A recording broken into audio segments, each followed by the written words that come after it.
Hello viewers, কেমন আছেন সবাই? আশা করি সবাই ভালো আছেন। বাংলার পথে ঘুরতে ঘুরতে আজকে আপনাদের আমরা নিয়ে এসেছি রাজশাহী জেলার পুঠিয়া উপজেলায়। পুঠিয়া রাজশাহী জেলা থেকে 30 কিলোমিটার দূরে অবস্থিত একটি উপজেলা। এখানে সর্বত্র ছড়িয়ে ছিটিয়ে রয়েছে প্রাচীন স্থাপত্য শিল্পের নানা নিদর্শন। ইতিহাস প্রসিদ্ধ বাংলার বারভূইয়া রামচন্দ্র ঠাকুরের দেশ এই পুঠিয়া। এর প্রাচীন নাম লস্করপুর পরগনা, যার অধিপতি ছিলেন লস্করী খান। বস্তুত তার নামে এই পরগনার নামকরণ। আর আজকে আপনাদের আমরা ঘুরিয়ে ফিরিয়ে দেখাবো পুঠিয়া রাজবাড়ি কমপ্লেক্সের বিভিন্ন ধ্বংসাবশেষ। আমাদের সাথে থাকুন, দেখতে থাকুন পুঠিয়া রাজবাড়ি কমপ্লেক্স।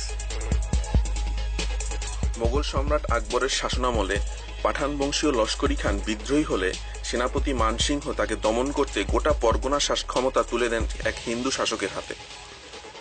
বলতে গেলে তখন থেকেই গড়ে ওঠে পুঠিয়া জমিদারি। পীতাম্বর ছিলেন এ জমিদারির প্রথম পুরুষ।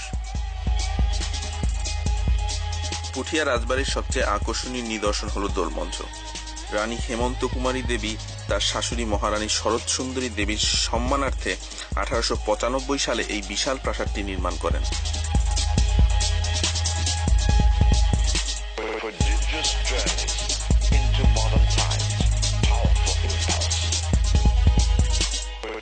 পুঠিয়া রাজবাড়িতে প্রবেশের পরপরই দেখা যাবে বিরাট শিব মন্দির। রানী ভুবনমোহিনী দেবী এই মন্দিরটি নির্মাণ করান। এটি উপমহাদেশের বৃহত্তম শিব মন্দির। মন্দিরের নির্মাণ কাজ শুরু হয় 1823 সালে এবং 1831 সালে শেষ হয়। 65 ফুট দীর্ঘ উঁচু বেদির ওপর শিব মন্দির প্রতিষ্ঠিত। মন্দিরের দুই দিকে রয়েছে দুটি প্রশস্ত সিঁড়ি, ভেতরে কালো পাথরের শিবলিঙ্গ। মন্দিরের দক্ষিণ দিকের দরজা থেকে মূর্তি দর্শন করা যায়।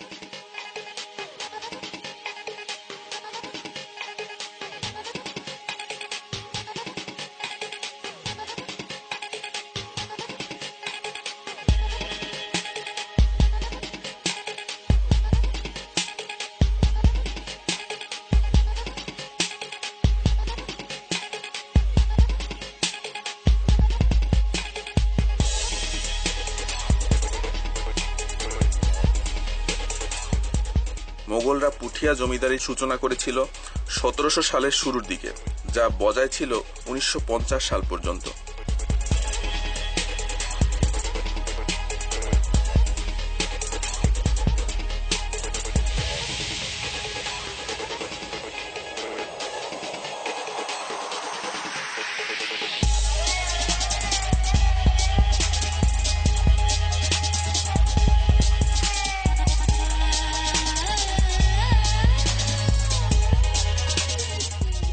আসুন এবার জেনে নেওয়া যাক কিভাবে আপনারা যাবেন পুঠিয়া রাজবাড়ি।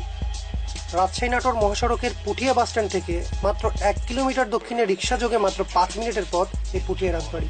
ভাড়া মাত্র 5 টাকা।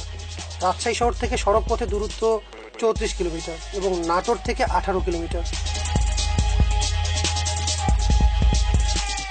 দর্শক বন্ধুরা, এখন আপনাদের আমরা দেখাচ্ছি পুঠিয়া গোবিন্দ মন্দির। দেখতে থাকুন পুঠিয়া গোবিন্দ মন্দির এবং জেনে নিন এ সম্পর্কে বিভিন্ন তথ্য। চারদিকে পরিখা বেষ্টিত টেরাকোটার অলঙ্করণে সমৃদ্ধ পঞ্চরত্ন গোবিন্দ মন্দির। মন্দিরগুলো সুলতানি ঐতিহ্যে নির্মিত। ছাদের প্রান্ত ঘেঁষে তৈরি ছোট গম্বুজ, পোড়ামাটির অলঙ্কার, 3টি খিলান মসজিদের সাথে সাদৃশ্যপূর্ণ। এই পঞ্চরত্ন মন্দিরগুলো প্যাগানের দ্বাদশ শতাব্দীর মন্দিরগুলোর সাথে সাদৃশ্যপূর্ণ।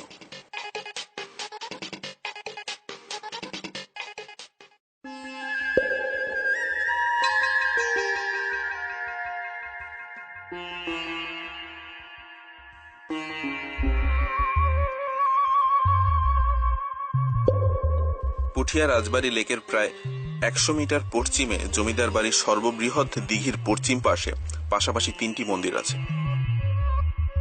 এগুলোর মধ্যে দক্ষিণ দিকে অবস্থিত মন্দিরটি 4 আনি বড় আহ্নিক মন্দির নামে পরিচিত। পুঠিয়া রাজবাড়ির চারপাশে রয়েছে বড় বড় পুকুর। পুকুরের চারপাশে অসংখ্য নারিকেল গাছ। যে পুকুরগুলোকে একসময় বলা হতো নীলসাগর, তা এখন আবর্জনার স্তূপে পরিণত হয়েছে। পুঠিয়ার স্থাপত্যগুলো সংস্কার করে এখানে গড়ে তোলা যেতে পারে পর্যটন কেন্দ্র। এতে ধ্বংসের হাত থেকে রক্ষা পেতে পারে আমাদের এই প্রাচীন ঐতিহ্য।